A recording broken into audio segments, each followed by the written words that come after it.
네, 수사 개시권과 수사 종결권이 구분돼야 국민의 기본권이 보호될 수 있다는 검찰총장의 논리 쉽게 와닿지는 않는 말입니다. 좀 더 짚어보겠습니다. 법조팀 조태용 기자 나와 있습니다. 네, 조 기자. 네. 어제 조국 청와대 민정수석이 문 총장의 우려도 지금 이 우려도 경청돼야 한다. 다소 이례적이었고요. 사실. 네. 그리고 최근에는 검찰의 비판적이었던 그 진보적 법학자들도 이 문 총장의 발언에 대해서 동조하는 모양새에서 다소 지금 구도가 묘해지고 있는데 이 수사 개시권과 종결권이 구분돼야지 기본권이 보호된다. 구체적으로 어떻게 이해를 해야 됩니까?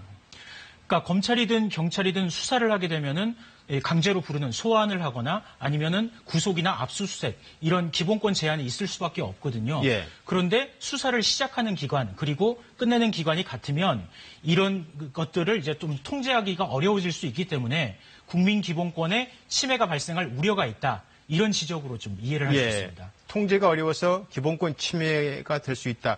조금 추상적인 것 같은데 현실적으로 어떻게 달라집니까? 경찰이 개시권과 종결권을 모두 갖게 되면.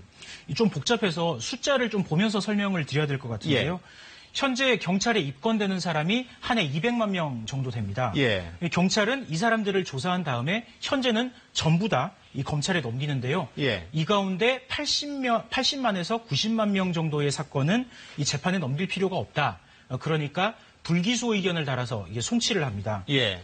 지금은 검찰이 이것까지도, 그러니까 경찰이 불기소 의견으로 넘긴 것까지도 필요하면 보완 수사를 해서 이 재판에 넘길지, 그러니까 기소를 할지 여부를 최종 결정을 하거든요. 그런데 현재의 수사권 조정 법안이 통과되면 이 80만에서 90만 명 정도의 사건이 경찰 단계에서 그대로 마무리가 됩니다. 지금 검찰이 문제를 삼고 있는 건 이 90만 건 정도의 사건인 거죠. 네. 검찰의 지휘를 받지 않는 네, 맞습니다. 문제가 생길 수 있다는 우려를 하고 있는데 예단인 것 같기도 하고 또 일리가 있어 보이기도 하고 현실적으로 문제가 없기만 하면 되는 거 아니겠습니까? 어떻게 봅니까?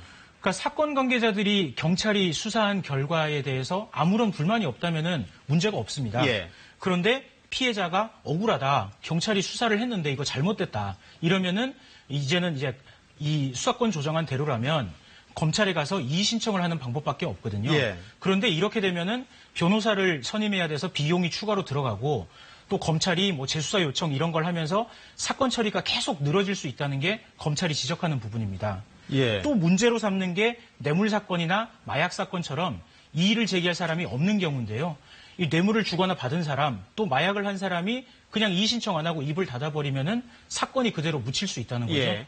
최근 사회적인 이슈가 되는 버닝썬 사건이나 황하나 씨 사건 같은 경우를 검찰은 예로 들고 있습니다. 그러니까 경찰이 묵인해줬던 사건에서 문제가 생겼다는 건데 반대로 그 논리는 검찰에게 그대로 적용되는 논리 아닙니까? 네, 맞습니다. 과거 검찰이 수사 개시권, 종결권을 가졌던 아주 약간 큰 사건에서 스스로 잘못을 저질렀던 뭐 이런 적이 있지 않습니까? 예, 지금 말씀하신 대로인데요. 지금도 이제 수사가 진행 중이죠. 두 차례 앞서서 수사를 종결하고도 재수사를 하고 있는 김학의 전 차관 사건 같은 경우가 좀 대표적인 예로 볼 수 있습니다. 그러니까 제 식구니까 봐준 거 아니냐. 예. 수사 종결권을 검찰이 갖고 있으니까 그냥 덮어버린 거 아니냐. 뭐 이런 비판인 거죠. 그리고 서울시 공무원 간첩 사건의 피해자 유성 씨 같은 경우에도 자기들이 간첩 증거를 조작한 게 드러나니까 외환관리법 위반이라는 별건으로 또 수사를 해서 기소를 하기도 했거든요.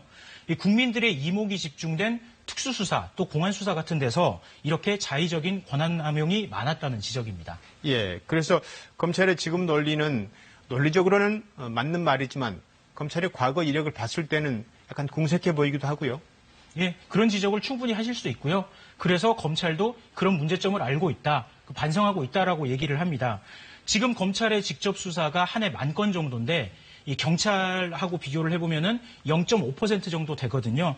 그런데 이런 직접 수사, 특히나 특수수사나 공안수사를 최근에 굉장히 좀 자제하는 추세입니다. 그러니까 자기들도 문제점을 알아서 예. 지금 바꾸려고 하고 있다, 이런 거죠. 그런데 이 해법으로 이걸 반대로 경찰에 통제받지 않는 권한을 주는 거는 올바른 해법이 아니다. 이게 검찰이 주장하는 가장 기본적인 논리라고 보시면 될 것 같습니다. 네, 또 한 축인 경찰은 지금 오늘은 입장을 내지 않았죠. 네, 일단은 맞대응을 좀 최대한 자제를 하고 있는데요.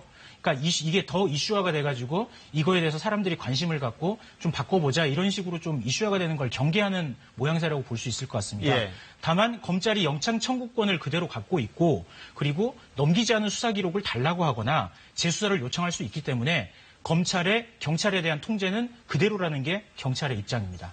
예, 잘 들었습니다. 법조팀 조태흠 기자였습니다.